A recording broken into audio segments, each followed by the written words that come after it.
बिस्मिल्लाहिर्रहमानिर्रहीम। अस्सलाम वालेकुम स्टूडेंट्स।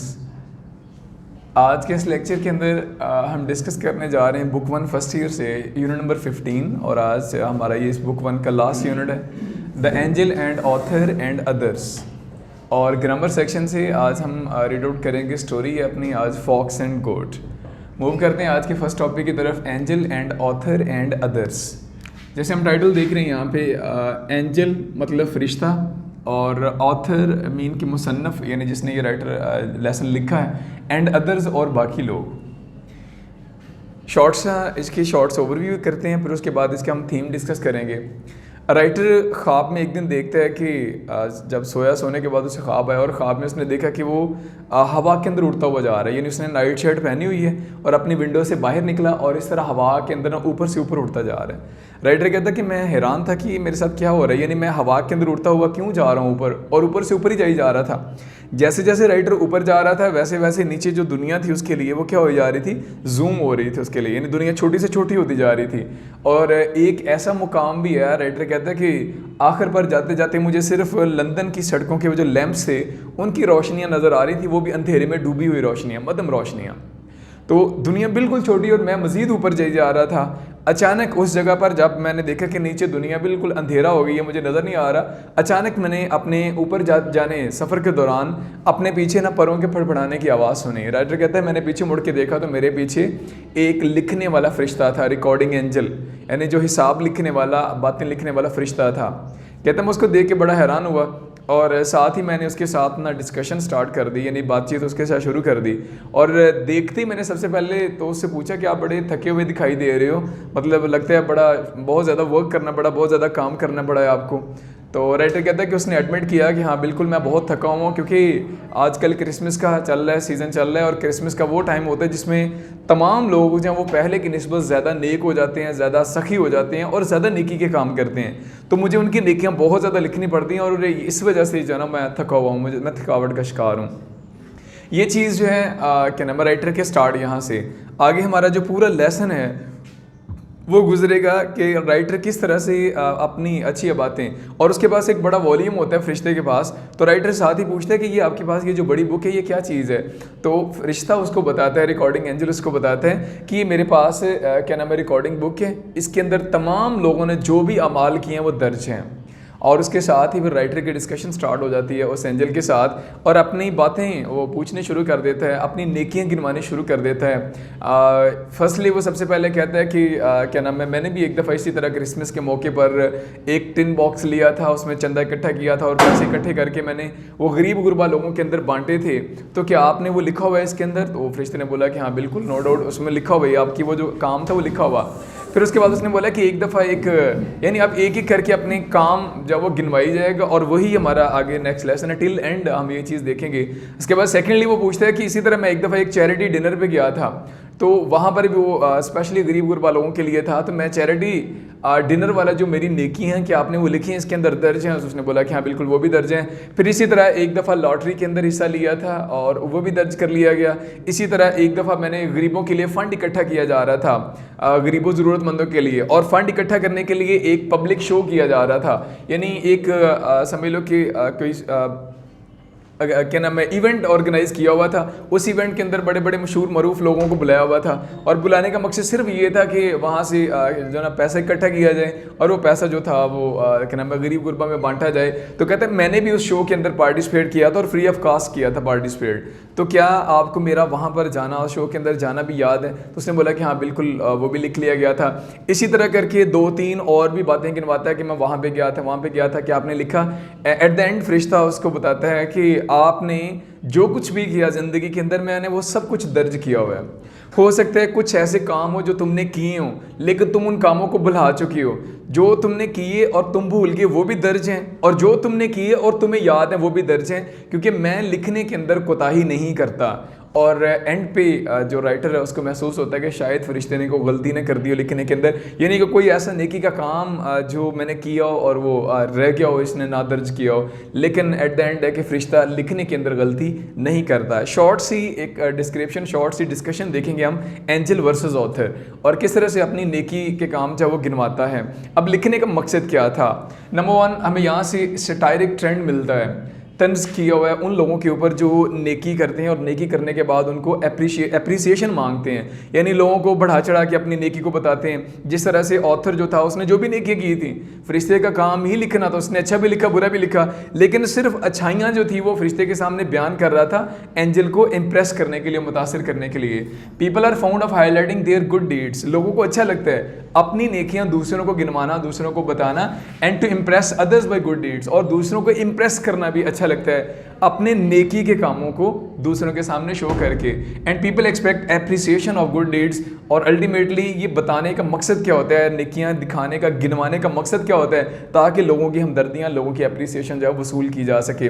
लेकिन एक हम कॉमन प्रोवर्ब पढ़ते हैं कि नेकी कर दरिया में डाल, कि नेकी वो होती है जिसमें दाएं हाथ से नेकी करें बाएं को मालूम ना हो। लेकिन अगर हम वो नेकी करें जिसको हम बढ़ा चढ़ा के पेश करें लोगों के सामने ताकि हमें हमारी तारीफ की जाए, तो वो नेकियां जो है वो काबिल कदर नहीं रहती हैं। राइटर ने यहाँ पर उन तमाम लोगों को क्रिटिसाइज़ किया है, सैटारिक ट्रेंड यूज़ किया राइटर ने इस लेसन के अंदर, कि जो लोग अपनी नेकी करते हैं और उसके बाद लोगों को इम्प्रेस करने के लिए अपनी नेकियां जो वो बढ़ा चढ़ा के बताते हैं। तो शॉर्ट सी डिस्क्रिप्शन हम देखेंगे रीडिंग के अंदर भी। एक कॉमन डिस्कशन है एंजल वर्सेस ऑथर। तो मूव करते हैं पार्ट 1 की तरफ।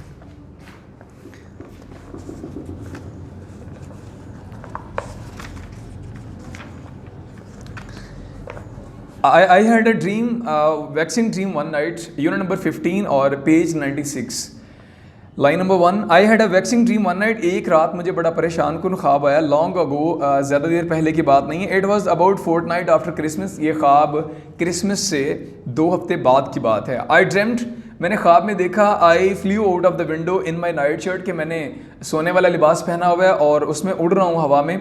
I went up and up, मैं ऊपर से ऊपर जा रहा था। आई वॉज ग्लैड, मैं खुश था, that I was going up, कि मैं ऊपर से ऊपर जा रहा था। They have been noticing me, I thought to myself, और मैं अपने आप में सोच रहा था कि तमाम लोग शायद मुझे नोटिस कर रहे हैं, मुझे देख रहे हैं। If anything I have been a bit too good, अगर मैंने कुछ भी अच्छा किया होता, कुछ भी ज़्यादा बेहतर किया होता, अ लिटिल लेस विर्च्यू, थोड़ी सी मजीद नेकियां, and I might have live longer, यानी राइटर ऊपर जा रहा था और साथ सोच रहा था कि अगर मेरी नेकियां कुछ और होती, अगर मैंने कुछ और ज़्यादा बेहतर किया होता, आई माइट हैव लिव लॉन्गर, तो शायद मेरी उम्र जो है उसमें इजाफा होता, शायद मैं ज़्यादा देर जिंदा रहता। But one can not have everything, लेकिन हर बंदे को हर चीज़ जो है वो नहीं दी जा सकती, यानी हर बंदा हर चीज़ हासिल नहीं कर सकता।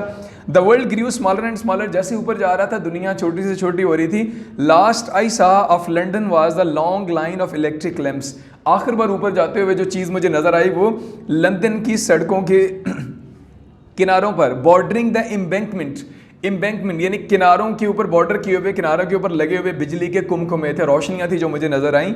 एंड लेटर नथिंग रिमेन्ड, इसके बाद और कुछ दिखाई नहीं दिया। बट अ फेंट ल्यूमिनोसिटी, एक हल्की मध्यम सी रोशनी दिखाई दे रही थी, बरीड बीनीथ डार्कनेस, और वो रोशनी भी तारीकी में डूबी हुई।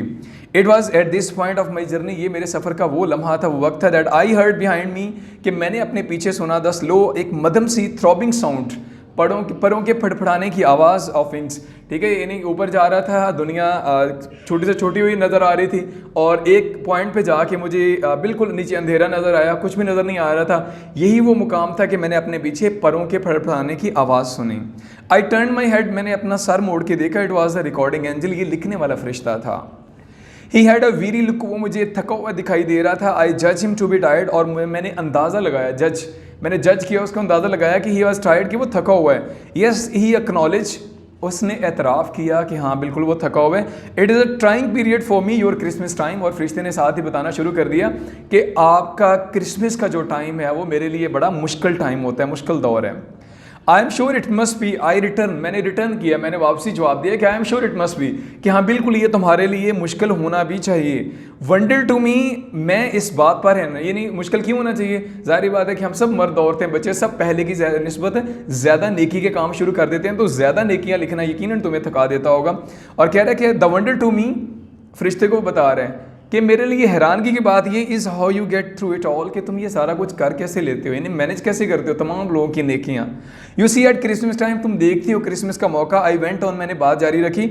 All we man and women become generous, हम सब मर्द औरतें पहले की निस्बत ज़्यादा सखी हो जाते हैं, क्वाइट सडनली, अचानक से। It is really a delightful sensation, और ऐसे मौके पर सखावत करना, सखी होना बड़ा खुशकुन जज्बा होता है। You are to be envied, he agreed, और फरिश्ते ने कहा कि हाँ बिल्कुल आप सब ये काम करते हैं, and you are to be envied, और आपके ऊपर रश्क आता है, यानी अच्छा लगता है कि आप सारे के सारे मर्द औरतें बच्चे पहले की निस्बत ज़्यादा सखावत का मुजाहरा करते हो। It is the first Christmas number that starts me of, ये क्रिसमस का पहला नंबर था, यानी पहला साल था जब मैंने शुरू किया। आई टोल्ड हिम, मैंने उसे बताया, दोज ब्यूटीफुल पिक्चर, ये नहीं बता रहा कि मुझे भी अपने वो पहला क्रिसमस का मौका याद है। आई टोल्ड हिम, मैंने फरिश्ते को बताया, दोज ब्यूटीफुल पिक्चर, वो खूबसूरत तस्वीर, the sweet child looking so pretty in are फर्स, छोटे छोटे खूबसूरत बच्चे जिन्होंने फर्स पहने हुए थे, यानी घेरेदार फ्रॉकें पहनी हुई थी, खूबसूरत लिबास पहने हुए थे। गिविंग बॉवरिल, और वो बॉवरिल दे रहे थे, दाल का एक प्याला दे रहे थे, with our own dear little hand, अपने छोटे नन्हे मुन्ने मासूम हाथों के साथ, to the shivering street up, गली में कांपते हुए एक भिखारी को। कहते हैं मुझे याद है, मुझे भी अपना पहला वो शुमारा याद है कि छोटे छोटे बच्चे, मैं भी छोटा बच्चा था, कि किस तरह से छोटे छोटे बच्चे भी इस वक्त यानी क्रिसमस के टाइम पे अपने नन्हे मुन्ने हाथों से खाना जो था वो गली के अंदर भिखारी को दे रहे थे। The good red old square face, और सुर्ख चेहरे वाला जो नवाब था, शॉविंग आउट प्लम पडिंग, और वो भी आलू बुखारे का हलवा शॉवल आउट कर रहा था, बांट रहा था। टू द क्राउड हजूम ऑफ ग्रेटफुल विलेजर, यानी शुक्रगुजार लोगों का एक हजूम था, और एक बूढ़ा सुर्ख चेहरे वाला नवाब जो था वो लोगों के अंदर हलवा बांट रहा था। इट मेक्स मी यर्न, मेरे भी अंदर ये ख्वाहिश पैदा हुई, to borrow a collecting box, कि मैं भी एक यानी डब्बा उधार लूँ, and go around doing good myself, और मैं भी अच्छा करने के लिए, नेकी करने के लिए निकल पड़ूँ। यानी ये फरिश्ते को बता रहा है कि ये ऐसा टाइम होता है कि छोटे बच्चे हों, चाहे बूढ़े लोग हों, चाहे वो जवान हो, जैसा भी हर बंदा नेकी करने के अंदर पेश होता है। और कह रहा है कि जैसे उसने एग्जाम्पल की कि छोटे छोटे बच्चे भी खाना बांट रहे थे, बूढ़ा बंदा जो था वो भी खाना बांट रहा था, मेरे अंदर भी ये ख्वाहिश पैदा हुई कि मैं भी इस चीज़ के अंदर पार्टिसिपेट करूँ। And it is not only me, और ये सिर्फ मैं ही नहीं, आई शुड से, मैं कहना चाहूँगा, आई कंटिन्यूड, मेरी बात जारी रखी, I don't want you to run away with the idea that I am the only good man in the world. फरिश्तों को कह रहा है कि मैं आपको ये सारी बातें बता के ये रियलाइज़ नहीं करवाना चाह रहा कि दुनिया के अंदर मैं ही सबसे अच्छा इंसान हूँ। That's what I like about Christmas, मैं तो सिर्फ ये बताना चाहता हूँ कि हम क्रिसमस के मौके पर क्या करना पसंद करते हैं। इट मेक्स एवरीबॉडी गुड, क्योंकि क्रिसमस हर शख्स को अच्छा इंसान बना देता है। Lovely sentiments we go about repeating, और अच्छे जज्बात हम बार बार दोहराते हैं, यानी नेकी के कामों को हम रिपीट करते हैं। The noble deeds we do from a little before Christmas, और अच्छे काम, नेकी के काम जो हम क्रिसमस शुरू होने से थोड़ी देर पहले शुरू करते हैं, अप टू से कहना चाहिए द एंड ऑफ जनवरी, वो जनवरी के एंड तक चलते रहते हैं। And why noting them down must be a comfort to you, और यकीनन उन सारे कामों को लिखना must be comfort to you, आपके लिए बड़ा अच्छा होगा। यस ही एडमिटेड, उसने एडमिट किया कि जी हाँ बिल्कुल मुझे बहुत अच्छा लगता है। Noble deeds are always a great joy to me, नेकी के काम मुझे हमेशा खुशी देते हैं। They are to all of us, I said, और ऑथर कह रहा है कि वो हम सबको भी खुशी देते हैं। I love to think of all the good deeds, मुझे उन तमाम अच्छे कामों के बारे में सोचना अच्छा लगता है। आई माई सेल्फ हैव डन, जो मैंने खुद किए हूँ। I have often thought of keeping a diary, अक्सर मैं सोचता हूँ कि मैं अपने पास एक डायरी रखूँ, jotting them down each day, और हर रोज़ अपने नेकी के कामों को गिनता चला जाऊँ, लिखता चला जाऊँ। It would be so nice for one children, क्योंकि आने वाली जो नस्ल है उसके लिए ये बड़ा अच्छा होगा। यानी जब वो डायरी पढ़ेंगे इम्प्रेस होंगे कि किस उनके आबा अजदाद ने, बड़ों ने कैसे अच्छे अच्छे काम किए हैं, तो यकीनी इनसे इम्प्रेस होकर वो भी अच्छे कामों की तरफ राग़िब होंगे। He agreed there was an idea in this, फरिश्ते ने कहा कि तुम्हारी बात अच्छी है, तुम्हारी बात के अंदर एक अच्छा ख्याल मौजूद है, यानी कि अच्छे कामों को, गुड डीड्स को लिखना, और डेली बेसिस पे, डे बाय डे आपने अच्छे कामों को लिखना, आपके लिए भी अच्छा है और जो आने वाली जनरेशन नस्ल है उसके लिए भी अच्छा होगा। That book of yours I said, और साथ ही मैंने फरिश्ते के पास जो किताब थी उसकी तरफ इशारा करते बोला, ये तुम्हारे पास जो किताब है, I suppose no it contains all the good action that we man and women have been doing during the last 6 week. मेरा ख्याल है कि इस किताब के अंदर हम तमाम मर्दों औरतों ने पिछले 6 हफ्तों के दौरान जो भी काम किए वो दर्ज होंगे। इट वॉज अ बल्कि लुकिंग वॉल्यूम, क्योंकि ये बड़ी जिल्द वाली किताब नजर आ रही है। यस ही आंसर्ड, उसने जवाब दिया कि हाँ बिल्कुल, they were all recorded in the book, आपने जो भी किया वो सब इस किताब के अंदर दर्ज है। Author tells of his good deed, और सेकंड पार्ट शुरू होता है यहाँ से लेसन का। अब ऑथर जो है वो अपने अच्छे कामों को गिनवाना शुरू करता है। It was more for the sake of talking of him than anything else that I kept up with him, किसी और काम की बजाय उसके साथ गुफ्तगू करना मुझे ज़्यादा अच्छा लग रहा था। I didn't really doubt his care and conscientiousness, मुझे फरिश्ते की दयानतदारी और उसकी एहतियात के बारे में कोई भी शक नहीं था। यानी ऑथर बता रहे हैं कि मुझे शक नहीं था कि इसने कुछ लिखा होगा या कुछ छोड़ दिया होगा। But it is always pleasant to chat about oneself, लेकिन अपने बारे बात करना हमेशा खुशगवार लगता है। My 5 shilling subscription to Daily Telegraphs, और अब बताना शुरू कर दिया कि डेली टेलीग्राफ को मैंने 5 शिलिंग चंदा दिया था and 6 Penney fund for the unemployed, और गरीबों के जो एक फ़ंड कायम हुआ था उसके अंदर मैंने 6 पेनी फंड जमा करवाया था। Got that down all right I asked him, मैंने फरिश्ते से पूछा क्या वो लिखा था? यस ही रिप्लाइड, उसने जवाब दिया जी लिखा था। इट वाज एंटर्ड, इसको दर्ज कर लिया गया था।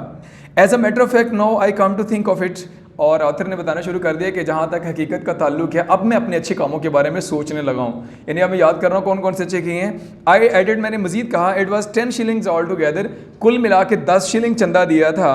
They spell my name wrong the first time, जिनको चंदा दिया था उन्होंने तो मेरा नाम पहली दफ़ा गलत लिख लिया था।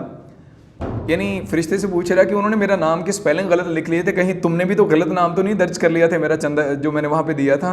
और फरिश्ते ने बोला both subscriptions had been entered, he told me. फरिश्ते ने कहा कि आपके जो दोनों चंदे थे वो लिख लिए गए थे, दर्ज कर लिए गए थे। इसके साथ ही आज का हमारा टेक्स्ट का पार्ट 1 जब वो कंप्लीट होता है, पार्ट 1 के अंदर हमने शॉर्ट सा रिव्यू अगर हम देखें तो शुरू के अंदर हमें राइटर बताता है अपने डेथ सीन के बारे में कि मरा और उसके बाद वो हवा के अंदर ऊपर जा रहा था और अंधेरा बिल्कुल आ गया एक पॉइंट पे, और वहाँ पर उसकी मुलाकात फरिश्ते से हुई। उसके पास एक बड़ा हैवी बल्कि लुकिंग वॉल्यूम था, बड़ी किताब थी उसके पास, और वो उड़ता हुआ जा रहा था और उसके साथ उसकी डिस्कशन स्टार्ट हो जाती है और अपने क्रिसमस के बारे में और अपनी ज़िंदगी के अच्छे कामों की जो डिटेल है उसके साथ वो शेयर करते हैं और साथ कंफर्मेशन भी लेते हैं कि क्या जो मैंने काम किए हैं वो सारे दर्ज कर लिए गए हैं इसके अंदर। तो साथ साथ फरिश्ता बता रहे थे कि हाँ बिल्कुल दर्ज कर लिए गए। 2 से 3 काम जैसे अनएम्प्लॉयड फ़ंड के अंदर उसने डिपॉजिट करवाया, इसी तरह गरीबों के लिए एक फ़ंड के अंदर उसने टोटल 10 शिलिंग उसने करवाया। तो क्या आपने वो चंदा लिख लिया? टिल एंड हमने यहाँ पे पार्ट 1 क्लोज़ की है। पार्ट 2 के अंदर भी देखेंगे कि फर्दर कुछ और भी अपने वो काम गिनवाएगा फरिश्ते को, क्या ये भी लिखा, ये भी लिखा, ये भी लिखा। तो जब उसको कंफर्मेशन हो जाएगी तो एट द एंड फरिश्ता उसको ये रिप्लाई करेगा कि भाई जो भी आपने किया, अच्छा किया बुरा किया, वो लिख लिया गया। आपको याद है वो भी लिख लिया गया, और जो आपको नहीं याद वो भी लिख लिया गया है। तो सेकंड पार्ट इंशाल्लाह नेक्स्ट लेक्चर के अंदर देखते हैं। और आज की टॉपिक का आज की इस लेक्चर का सेकंड जो टॉपिक है अपना ग्रामर सेक्शन से स्टोरी है। आज स्टोरी नंबर 8 है हमारे सिलेबस में शामिल, डिस्कस करेंगे the fox and goat. Look before you leap is a well known proverb, एक मशहूर ज़रबुल मिसल है कि पहले तोलो फिर बोलो। It means before doing anything we should carefully जज द रिजल्ट, कि कुछ भी करने से पहले हमें नताइज के बारे में सोच लेना चाहिए। Before we engage anything new we should make careful preparation, कुछ किसी भी नए काम को शुरू करने से पहले मोहतात तैयारी ज़रूरी है।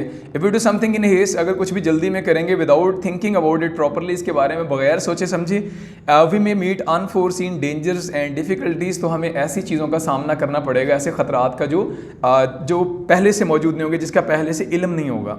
There is a well known fable, एक मशहूर कहानी देखते हैं जो इस बात को सच साबित करेगी। Once a fox fell into a shallow well, एक दफ़ा एक लूमड़ जो था वो लूमड़ी गिर गई एक गहरे कुएं के अंदर। ही कर्स हिमसेल्फ फॉर हिज केयरलेसनेस, उसने खुद को कोसा, बुरा भला कहा अपनी इस लापरवाही की वजह से। He tried his best to come out of the well, उसने निकलने की कोशिश की बट ही कुड नॉट, लेकिन वो नहीं निकल सका। He began to think about some means to get out of the well, और लूमड़ ने बाहर निकलने के लिए तरीका सोचना शुरू कर दिया। मीनवाइल इतने में thirsty goat happened to come there, एक बकरी का वहाँ से गुजर हुआ। By chance goat peep into the well, उसने झांका उसके अंदर, कुएं के अंदर, and was surprise to see the fox there, और वो देखकर हैरान रह गई कि एक लूमड़ उसके अंदर मौजूद था। शी सेड टू हिम, उसने उसे कहा hello uncle what are you doing here, क्या कर रहे हो यहाँ पे नीचे। The fox replied dear nephew, प्यारी भांजी, the water of this well is very sweet and cold, पानी बहुत मीठा और ठंडा है, and therefore I daily come here to think it drink it, इसलिए मैं रोज़ाना यहाँ पर आता हूँ इसको पीने के लिए। If you taste it you will surely enjoy it, अगर आप इसका जायका चखोगे तो आप यकीनन एंजॉय करोगे। So come down and have a drink, नीचे आओ और क्या नाम है मेरे साथ ड्रिंक करो। The goat was very foolish, वो बेवकूफ़ थी। She at once jump into the well, उसने फ़ौरन से छलांग लगाई। Fox at once got over the back of the goat, और लूमड़ ने फ़ौरन उसकी पुश्त के ऊपर जंप किया and jump out of the well, और कुएं से बाहर। And the goat could not come out of the well, और बकरी नहीं निकल सकी। Now the goat realize her folly, अब उसको अपनी हमाकत का एहसास हुआ। She requested the fox to help her, उसने दरख्वास्त की कि मेरी मदद करो। द फॉक्स सेड, और लूमड़ ने कहा यू आर फुलिश, तुम बेवकूफ़ हो। You should not have jump into the well without thinking about how to come out of it, तुम्हें इसमें कूदना ही नहीं चाहिए था इस चीज़ को सोचे बगैर कि मैंने यहाँ से निकलना कैसे है।